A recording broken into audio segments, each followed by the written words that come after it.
दोस्तों स्वागत है आपका हमारे चैनल में। आज हम लोग बहुत टाइम के बाद, लंबे टाइम के बाद, 2 महीने के गैप के बाद एक वीडियो पोस्ट कर रहे हैं। तो उसके लिए माफ़ी चाहते हैं। हमारी स्कैन बंद हो गई थी तो किसी कारणों की वजह से, लेकिन अब वो ओपन हो गई है। तो हम लोग आपके लिए नए नए केस लेके आते रहेंगे। हमारे साथ जुड़े रहने के लिए आपका बहुत बहुत धन्यवाद। तो आज का केस जो है वो है IUCD फेलियर का, यानी intra uterine contraceptive device failure. दोस्तों फेलियर का मतलब यानी कि IUCD, intra uterine contraceptive device, यानी कॉपर टी उस हम लोग प्लेस करते हैं पेशेंट में ताकि प्रेगनेंसी ना हो सके। लेकिन फेलियर का मतलब कि उसके रखने के बावजूद पेशेंट में प्रेगनेंसी हो जाना। दोस्तों कॉपर टी का सक्सेस रेट बहुत ज़्यादा है, फेलियर रेट सिर्फ 0.8% और लेस देन 1% और 1% ही है। और यही फाइंडिंग्स जो है हमारे केस को स्पेशल बनाती है आज के, जो कि rare of the rarest case है। और इसीलिए भी रेयर केस है, इतना रेयर है कि मैंने अपनी पूरे करियर में ये फ़र्स्ट केस देखा है। इसके बारे में सुना है, पढ़ा है, लेकिन मैंने फ़र्स्ट टाइम देखा है अपने क्लिनिक में। तो आइए सबसे पहले आपको दिखाते हैं फीटस की कार्डियक एक्टिविटी, जो इसमें अप्रॉक्सीमेटली 2 महीने का बेबी है, उसमें कार्डियक एक्टिविटी है। अब हम लोग चलते हैं लोअर यूट्राइन सेगमेंट में, जहाँ पे हमें एक इकोजेनिक कैल्सिफाइड लीनियर कर्वीलीनियर एक स्ट्रक्चर दिखाई देगा, जो कि IUD है।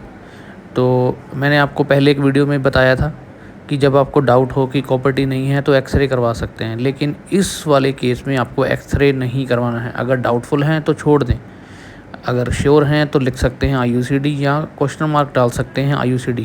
याद रखिए प्रेगनेंसी में एक्सरे कभी भी एडवाइस नहीं करना है। लोअर यूट्राइन सेगमेंट में फ्रेम को फ्रीज करके दिखाते हैं। ये जो इकोजेनिक लीनियर एरिया दिखाई दे रहा है ये कॉपर टी है, और ये लोअर यूट्राइन सेगमेंट में डिस्प्लेस हो गई है।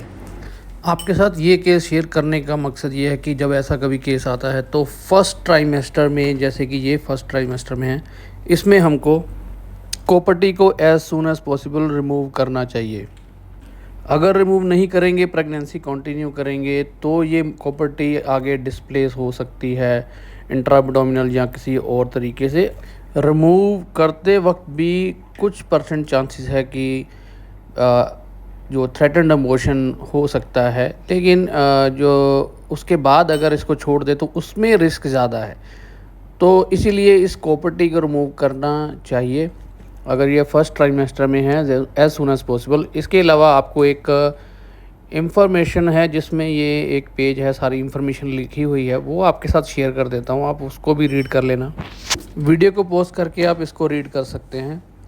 ये 2 पेजेस हैं। अगर आपको इसमें रीड करने में दिक्कत आ रही है तो मैं इसका एक लिंक शेयर कर देता हूँ डिस्क्रिप्शन में। आप जैसे आप लिंक पे प्रेस करेंगे, दबाएंगे, तो आप एक पेज को ओपन करेंगे। तो कैसा लगा आपको हमारा आज का केस? ऐसे और भी केसेस देखने के लिए हमारे चैनल को सब्सक्राइब कीजिए, क्योंकि आगे बहुत सारे केसेस अब हम लोग रेगुलर अपलोड करने वाले हैं।